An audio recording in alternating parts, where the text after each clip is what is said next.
नमस्कार दोस्तों, स्वागत है आपका एक बार फिर एल्गो क्रैब के वीडियो ट्यूटोरियल में। मैं हूं आपका दोस्त परवीन राणा और आज के वीडियो में दोस्तों हम बात करेंगे मूविंग एवरेज की स्ट्रैटेजी के बारे में। आज के वीडियो में मैं आपको बताऊंगा किस तरीके से आप मूविंग एवरेज को यूज़ कर सकते हो और साथ ही साथ ये भी बताऊंगा कि अगर आप ऑटोमेटिक ट्रेडिंग करना चाहते हो मूविंग एवरेज के इंडिकेटर के थ्रू तो हमारा प्लेटफॉर्म किस तरीके से आपको उसमें मदद करता है। तो चलिए दोस्तों वीडियो को शुरू करते हैं, लेकिन उससे पहले जो व्यूअर्स पहली बार हमारा वीडियो देख रहे हैं उनसे मैं रिक्वेस्ट करूंगा कि चैनल को सब्सक्राइब ज़रूर कर दीजिए और जो हमारे रिटर्निंग कस्टमर्स हैं मैं उनसे कहूँगा प्लीज़ लाइक और कमेंट ज़रूर कीजिएगा। तो चलिए वीडियो में आगे बढ़ते हैं। तो दोस्तों जो सबसे पहले आप अपनी स्क्रीन पर देख रहे हैं ये हमारी वेबसाइट है जिसका नाम है एल्गो क्रैब। तो सबसे पहले मैं आपको बता दूं कि एल्गो क्रैब का काम क्या होता है। बेसिकली एल्गो क्रैब पर आपको 22 अलग अलग स्ट्रैटेजीज़ मिलती हैं जो कि सारी वाइट बॉक्स स्ट्रैटेजीज़ होती हैं और नॉर्मल ट्रेडर्स जो अपने ट्रेडिंग के लिए बेसिक स्ट्रैटेजीज़ यूज़ करते हैं वही सारी स्ट्रैटेजीज़ हमारे प्लेटफॉर्म पर अवेलेबल होती हैं, जैसे कि मूविंग एवरेज जिसके बारे में आज हम बात करने वाले हैं, super trend, RSI, half trend, MACD, Bollinger band, etcetera etcetera. तो अगर आप इनमें से किसी भी स्ट्रैटेजी पे ट्रेडिंग करते हैं और अपने चार्ट्स को एनालाइज करते हैं इन स्ट्रैटेजीज़ को इस्तेमाल करके, तो हमारा प्लेटफॉर्म आपको ऑटोमेटिक ट्रेडिंग की फैसिलिटी देता है जिसमें कि आप उन स्ट्रैटेजीज़ को हमारे प्लेटफॉर्म के थ्रू ऑटोमेटेड कर सकते हैं।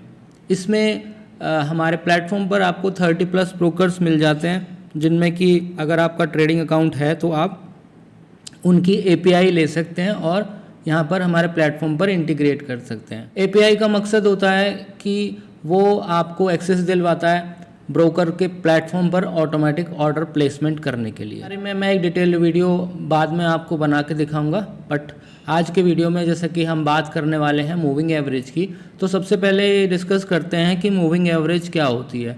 दोस्तों मूविंग एवरेज एक्चुअली एक एवरेज प्राइस निकालने का फॉर्मूला होता है जिसमें कि जिस तरीके से आपने स्कूल में भी पढ़ा होगा कि कई बार हम 10-12 वैल्यूज़ को कैलकुलेट करके उसका मीडियन निकालते हैं और एक एवरेज प्राइस हमारे सामने आता है। तो इसी तरीके से स्टॉक प्राइस का भी हम मीडियन निकालते हैं और वो कंसेक्यूटिवली आगे बढ़ता जाता है। जैसे कि मान लीजिए आप 14 पीरियड का मूविंग एवरेज देखना चाहते हैं, आपने मूविंग एवरेज के पीरियड में 14 लिखा, तो उसमें क्या होगा कि कैंडल 1 से लेके 14 कैंडल तक आपका जो प्राइस है उसको कैलकुलेट किया जाएगा। क्लोजिंग प्राइस को कर सकते हो या ओपनिंग प्राइस को कर सकते हो, जिसको आपको करना है आपकी वो आपकी इच्छा होती है। बेसिकली ज़्यादातर क्लोजिंग प्राइस को यूज़ किया जाता है। तो 14 पीरियड का जो क्लोजिंग प्राइस होता है उन सबको एक साथ जोड़ दिया जाता है और उसको 14 से डिवाइड कर दिया जाता है। तो जब आप उसको 14 से डिवाइड करते हैं तो जो वैल्यू वहाँ पर निकल के आती है वो वैल्यू होती है आपकी मूविंग एवरेज की वैल्यू। अब इस मूविंग एवरेज की वैल्यू से निर्धारित क्या होता है, इस मूविंग एवरेज की वैल्यू जो अभी निकल के आई है इससे निर्धारित ये होता है कि करंट प्राइस जो मार्केट का चल रहा है अगर वो इसके ऊपर है, इसका मतलब ये है कि मार्केट में बुल रन चल रहा है, यानी कि बुलिश ट्रेंड चल रहा है, यानी कि बाइंग का ट्रेंड चल रहा है। और उसी के विपरीत अगर आपको लगता है कि प्राइस नीचे चल रहा है जब आप कैलकुलेट करेंगे तो करंट प्राइस, तो इसका मतलब मूविंग एवरेज से प्राइस नीचे होने का मतलब कि सेल का ट्रेंड चल रहा है, बेयरिश ट्रेंड चल रहा है। ठीक है, इस तरीके से हम इसको एनालाइज करते हैं मूविंग एवरेज को। ये तो हो गया सिंपल मूविंग एवरेज का फॉर्मूला। इसके अलावा भांति भांति प्रकार की मूविंग एवरेजेस होती हैं, जैसे कि exponential moving average, smooth moving average, linear weighted moving average, उसके अलावा वॉल्यूम वेटेड मूविंग एवरेज, उसके अलावा triple exponential moving average, etcetera etcetera. अगर मैं इनके नाम बताने जाऊंगा तो शायद उसी में वीडियो ख़त्म हो लेगा, तो उसकी तरफ नहीं जाते। हम डिस्कस करते हैं कि अब मूविंग एवरेजेस को जब आप समझ चुके हैं किस तरीके से काम करती है तो अब उसको इस्तेमाल कैसे किया जाए। तो मैनुअल ट्रेडिंग के लिए आप उसका इस्तेमाल कर सकते हैं, आप चार्ट में मूविंग एवरेज लगा सकते हैं, देख सकते हैं। लेकिन अगर आप ऑटोमेटिक करना चाहते हैं तो आपको हमारे प्लेटफॉर्म की नीड होगी। तो अब हमारे प्लेटफॉर्म पर चलते हैं और मैं आपको दिखाता हूँ किस तरीके से आप मूविंग एवरेज को अप्लाई कर सकते हो। तो यहाँ पर सबसे पहले आपको अकाउंट लॉगिन करना होगा। अगर आपके पास अकाउंट नहीं है तो आप अकाउंट खोल सकते हो। मेरे पास एक अकाउंट है, मैं उसको साइन इन कर रहा हूँ। यहाँ पर अकाउंट साइन इन होने के बाद आपको एक स्क्रीन दिखेगी जो कि डैशबोर्ड की स्क्रीन है। ये जो स्क्रीन अभी दिख रही है डैशबोर्ड है, इसमें सारी स्ट्रेटजीज़ हमारी आप देख सकते हो मेंशन है। यहाँ पर जो जो स्ट्रेटजीज अवेलेबल हैं वो सारी स्ट्रेटजी यहाँ पर A to Z लिखी हुई हैं। अब हमें लगाना है मूविंग एवरेज का इंडिकेटर, तो हम क्या करेंगे उसके लिए एल्गो ट्रेडिंग के सेक्शन में जाएंगे। लेकिन एल्गो ट्रेडिंग करने से पहले सबसे ज़रूरी काम अपना ब्रोकर लिंक करना जिस पे कि ट्रेड जाएगा। तो ब्रोकर लिंकिंग बहुत ज़रूरी है, बिना ब्रोकर लिंक करे तो ट्रेड ही नहीं भेज पाओगे, आगे ट्रेड जाएगा नहीं।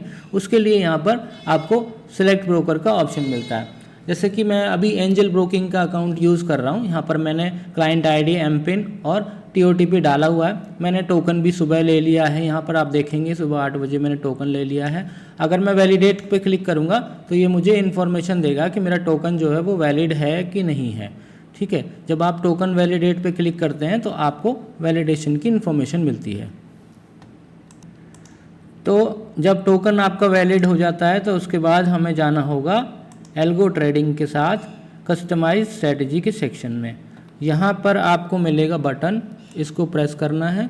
उसके बाद यहाँ पर आपको स्ट्रेटजी सिलेक्ट करनी है, जैसे कि मैंने आपको बताया मूविंग एवरेज।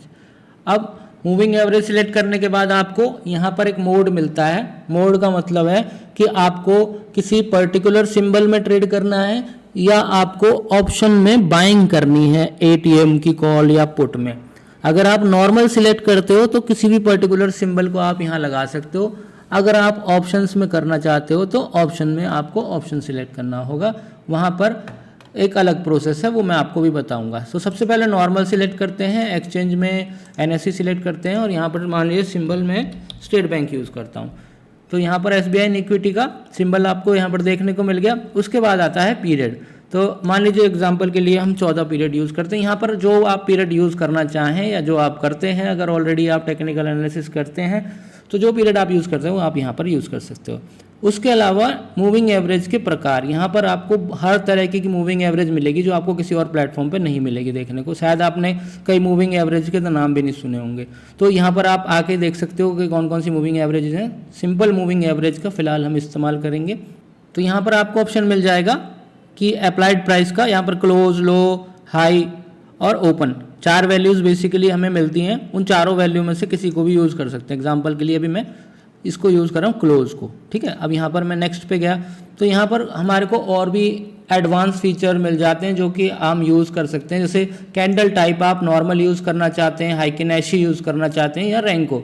ये बेसिकली अलग अलग चार्ट के टाइप्स होते हैं। शायद आपने इनके बारे में सुना ही होगा, नहीं सुना होगा तो इसके लिए भी मैं एक अलग वीडियो बना के आपको दिखा दूंगा। चलो नॉर्मल। उसके बाद सिग्नल टाइप में आपको दिख रहा है metro, only buy, only sell. यानी कि अगर आप चाहते हैं दोनों तरीके के सिग्नल आए, बाय के, सेल के, और आपके प्लेटफॉर्म पर चले जाएँ तो आप मेट्रो यूज़ करेंगे। अगर आप चाहते हैं कि सिर्फ बाय का सिग्नल आपके प्लेटफॉर्म पर जाए तो आप ओनली बाय, और आप चाहते हैं सेल का सिग्नल सिर्फ आपके प्लेटफॉर्म पर जाए तो ओनली सेल सिलेक्ट कर सकते हो। यहाँ पर एक मेथड मिलेगा आपको कैंडल क्लोज या high low break. Candle close का मतलब कि अगर प्राइस मूविंग एवरेज के ऊपर क्लोज हो जाता है तो बाइंग का सिग्नल बन जाता है, लेकिन अगर हाई लो ब्रेक यूज़ करेंगे तो उस कैंडल के क्लोज होने पे आपका सिग्नल नहीं बनेगा। जब लेकिन उस कैंडल का जो हाई है, जिस कैंडल पे आपका मूविंग एवरेज क्लोज हुआ, उस कैंडल का हाई अगर नेक्स्ट कैंडल या कोई और कैंडल ब्रेक करेगी तो उसका आपका ट्रेड होगा। तो ये एक अलग फीचर है, एडवांस फीचर है। उसके अलावा स्टॉप लॉस आपको टाइप मिल जाते हैं नॉर्मल यानी कि जो भी जितने भी पॉइंट का आप स्टॉप लॉस रखोगे वो, या फिर ट्रेलिंग स्टॉप लॉस। अगर आप ट्रेलिंग रखते हो तो यहाँ पर आपको 2 इनपुट्स एक्स्ट्रा मिल जाएंगे, ट्रेलिंग स्टेप और ट्रेल बाय। ट्रेलिंग स्टेप का मकसद क्या होता है कि जितने स्टेप मार्केट ऊपर जाएगी, जैसे मान लीजिए आपने ट्रेलिंग स्टेप में 5 लिख दिया, यहाँ मैं लिख देता हूँ, चलो 5 यहाँ पर लिख दिया मैंने और यहाँ पर मैंने लिख दिया 4। ठीक है, तो अगर मान लीजिए 5 पॉइंट मार्केट ऊपर जाती है तो आपकी जो स्टॉप लॉस की वैल्यू थी पहले वो 4 पॉइंट ऊपर आ जाएगी। एग्जाम्पल के लिए आपका जो बेसिक स्टॉप लॉस है वो 10 पॉइंट है। ठीक है, तो अब मान लीजिए एग्जाम्पल के लिए 100 पे आपका बाय आया तो आपका जो स्टॉप लॉस है वो कितना है, 90। अब मान लीजिए 5 पॉइंट ऊपर जाने के बाद 100 पे 105 मार्केट चला गया तो आपका स्टॉप लॉस कितना हो जाएगा, 4 पॉइंट ऊपर आ जाएगा, 90 से 94 हो जाएगा। ठीक है, इस तरीके से जैसे जैसे मार्केट 5 पॉइंट ऊपर जाती जाएगी आपका स्टॉप लॉस भी उसी हिसाब से मॉडिफाई होता रहेगा। तो ये होता है ट्रेलिंग स्टॉप लॉस। उसके अलावा प्रोडक्ट टाइप में regular, bracket order, cover order है। ब्रैकेट ऑर्डर, कवर ऑर्डर कई बार ब्रोकर हमें प्रोवाइड नहीं करता है, तो इसके लिए मैं आपको रिकमेंड करूंगा कि रेगुलर ऑर्डर यूज़ कर लीजिए। अगर आपका ब्रोकर आपको ब्रैकेट कवर्ड ऑर्डर दे रहा है तो आप यूज़ कर सकते हैं। उसके बाद ट्रेडिंग आपको अगर इंट्राडे करनी है तो आपको MIS सिलेक्ट करना होगा, पोजिशनल करनी है तो आपको नॉर्मल सिलेक्ट करना होगा। लेकिन आपको एक बात खास याद रखनी है, अगर आप कोई स्टॉक यूज़ कर रहे हो तो आपको NRML यानी कि नॉर्मल नहीं यूज़ करना, उसके आपको CNC यूज़ करना है, ठीक है। और एक बात आपको बता दूं कि CNC में आपका सेल का सिग्नल नहीं जाता है, सिर्फ बाई का सिग्नल जाता है। तो अगर आप इंट्राडे ट्रेडर हैं तो आप MIS यूज़ करें, सबसे बढ़िया यही रहेगा। उसके बाद ट्रेड टाइप हो गया आपका मार्केट, लिमिट या SLM। तो यहाँ पर मार्केट ही रखिएगा, क्योंकि अगर आप लिमिट वगैरह करेंगे तो कई बार क्या होता है कि ऑर्डर स्किप हो सकता है आपका, ठीक है। लेकिन आप चाहें तो लिमिट ऑर्डर कर सकते हैं, हर तरीके की फैसिलिटी यहाँ पर अवेलेबल है। उसके बाद स्क्वायर ऑफ टाइम, अगर आप इंट्राडे ट्रेडिंग करें तो कोई ना कोई टाइम पे आपको स्क्वायर ऑफ करनी होगी ट्रेड, क्योंकि ब्रोकर अगर स्क्वायर ऑफ करेगा तो कई बार चार्ज लेता है, ठीक है। उसके अलावा टाइम फ्रेम हो गया 1 मिनट, 5 मिनट, 30 मिनट्स, 15 मिनट्स, जो भी आपको यूज़ करना है आप यूज़ कर सकते हो। चलिए 1 मिनट रखते हैं। उसके बाद यहाँ पर ये सब सारी चीज़ें डालने के बाद आपको अगर टारगेट रखना है तो यहाँ पर 10 पॉइंट का टारगेट हो गया, ठीक है। उसके बाद हमने इसको कर दिया सेव। तो जब हम इसको सेव कर देते हैं तो यहाँ पर एक कार्ड बन के आपको दिखाई देगा, उस कार्ड को हमें करना होगा स्टार्ट, ठीक है। स्टार्ट करने के बाद आपका काम ख़त्म। अब जब भी मूविंग एवरेज में सिग्नल आएगा तो आपका ट्रेड ऑटोमेटिकली हो जाएगा, ठीक है। अब एक और सिग्नल क्रिएट करते हैं यहाँ पर, और उसमें मैं आपको दिखाऊंगा कि ऑप्शन वाला सिस्टम कैसे काम करता है, ठीक है। यहाँ पर नॉर्मल की जगह आपने ऑप्शन सिलेक्ट किया। अब एक्सचेंज में चलिए आपको NFO सिलेक्ट करनी होगी, क्योंकि अभी हम ऑप्शन का सिंबल क्रिएट कर रहे हैं। यहाँ पर निफ्टी आप जब सिलेक्ट करोगे तो यहाँ पर निफ्टी के अलग अलग एक्सपायरीज आ जाएंगी। तो अभी कौन सी एक्सपायरी है, 8 मई की एक्सपायरी है, ठीक है। उसके बाद 15 मई की है, उसके बाद 22 मई की है। कोई भी एक्सपायरी आप सिलेक्ट कर सकते हैं। मान लीजिए मैं 15 मिनट सिलेक्ट कर देता हूँ। तो यहाँ पर ATM, OTM, ITM का आपको पता ही होगा, at the money, out of the money और इन द मनी। अगर आपको ATM करना है तो आप ATM करेंगे, आउट ऑफ द मनी या इन द मनी करना है तो यहाँ पर उनका गैप डालना पड़ेगा, कितने पॉइंट ऊपर या नीचे आपको ट्रेड लेनी है, ठीक है। एट द मनी हम यूज़ करते हैं। मूविंग एवरेज को अभी इस बार ऐसे ही रहने देते हैं, कुछ नहीं करते, सिंपल रखते हैं। यहाँ पर भी क्लोज रखते हैं। नेक्स्ट पे जाते हैं। नेक्स्ट पे जाने के बाद वही सेम सेटिंग्स यहाँ पर भी हैं जो पहले हमने यूज़ किया था, वही सेम सेटिंग्स यहाँ हैं। इनको यूज़ कर सकते हो आप अगर आपको यूज़ करना है तो, और उसके बाद आप इसको सेव कर सकते हो। तो अभी ये क्या करेगा कि जो आपका यहाँ पर आप देखेंगे 15 मई का सिंबल का क्रिएट हो गया। जब आप इसको स्टार्ट कर दोगे तो ये क्या करेगा कि इसमें इस वाली पर्टिकुलर स्क्रिप्ट में ये मूविंग एवरेज अप्लाई कर देगा, और जब भी इस मूविंग एवरेज में बाय आएगा तो ये आपका और एट द मनी का जो कॉल होगा वो बाय कर लेगा। उसके बाद जब सेल सिग्नल आएगा तो वो एट द मनी का जो कॉल आपका बाय हुआ है उसको वो क्लोज कर देगा और फिर पुट बाय कर लेगा, यानी कि ऑप्शन बाइंग ही होगा दोनों साइड में ऑटोमेटिकली। तो ये एक बहुत ही अच्छा फीचर है, अगर आप इसको यूज़ करना चाहते हैं तो कर सकते हैं। उसके बाद चलिए ये मूविंग एवरेज हमने लगाई है, 1 मिनट का चार्ट लगाया है। यहाँ पर आपको एक लॉग्स का सेक्शन मिलता है जिसमें आपको प्रॉपर इन्फॉर्मेशन मिलती रहती है हर मिनट पे कि क्या हो रहा है। जैसे यहाँ पर इंस्ट्रूमेंट हमने ऐड किया है तो अभी ये कह रहा है market is already in sell trend waiting for the reverse signal to place order, यानी कि जब रिवर्स सिग्नल आएगा तब आपका ऑर्डर प्लेस हो जाएगा। इसके अलावा कुछ और इंटरेस्टिंग चीज़ें यहाँ पर हैं, अगर आप यूज़ करना चाहें तो यहाँ पर जो OHLC दिखा है, यानी कि ओपन हाई लो क्लोज, कभी सारा कुछ यहाँ पर अवेलेबल है। और उसके अलावा यहाँ पर आप देख सकते हैं आपको शो लॉग्स के बाद ट्रेड हिस्ट्री मिल जाता है। जब भी आपका ट्रेड होगा तो आप हिस्ट्री में जाकर देख सकते हो। उसके अलावा पीविट पॉइंट्स का ऑप्शन भी मिल जाता है, अगर आप देखना चाहते हो कि मार्केट के पीविट क्या है। जैसे सपोर्ट आपका लेवल 778 के आसपास है जहाँ भी मार्केट चल रही है, उसके बाद सपोर्ट 766 का, उसके बाद सपोर्ट 756 का है। तो ये ऑटोमेटिकली कैलकुलेट हुआ है यहाँ पर, इसको भी देख के आप एनालाइज कर सकते हो। उसके अलावा यहाँ पर आपको जब ट्रेड होगा तो ऑटोमेटिकली आपके प्लेटफॉर्म पर ट्रेड चला जाएगा, और ट्रेड चले जाने के लिए हमें थोड़ा वेट करना होगा। जब इसमें ट्रेड या सिग्नल बनेगा तो मैं आपको इन्फॉर्म करूँगा और मैं आपको दिखाऊँगा। तो तब तक के लिए हमें वेट करना होगा, तो थोड़ा देर हम वेट कर लेते हैं इसके लिए।